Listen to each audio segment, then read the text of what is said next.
জাপানের ওসাকা শহরের দোতনবরি নদী সেখানকার প্রাণকেন্দ্র, যা তার আধুনিকতা, খাবার এবং রাতের জীবনের জন্য বিশ্বজুড়ে পরিচিত।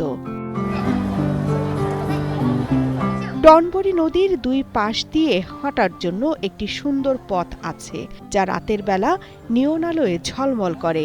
স্থানীয় বাসিন্দা থেকে শুরু করে বিদেশি পর্যটক সবাই এখানে এসে মেতে ওঠেন আনন্দে।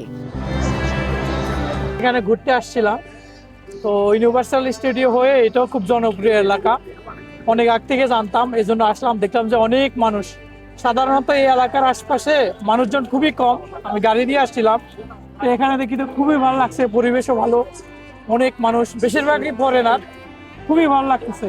প্রায় 1.5 কিলোমিটার দীর্ঘ এই রিভার ওয়াক দিনরাত সমান জমজমাট। পর্যটকরা এখানে হাঁটতে হাঁটতে উপভোগ করেন নদীর সৌন্দর্য। ভবিষ্যৎ হোক নিরাপদ, বিনিয়োগ হোক বিশ্বস্ত, আর আমার পছন্দ সল্ট বে। ওয়েলকাম টু সল্ট বে। গ্লিকো রানিং ম্যান এই আইকনিক সাইনটি নদীর পাড়ে অবস্থিত। এখানকার আরেকটি বিশেষ আকর্ষণ হল দোতনবরি নদী ক্রুজ। প্রায় 20 মিনিটের এই ক্রুজে বসে ওসাকার ভিন্ন রূপ দেখা যায়।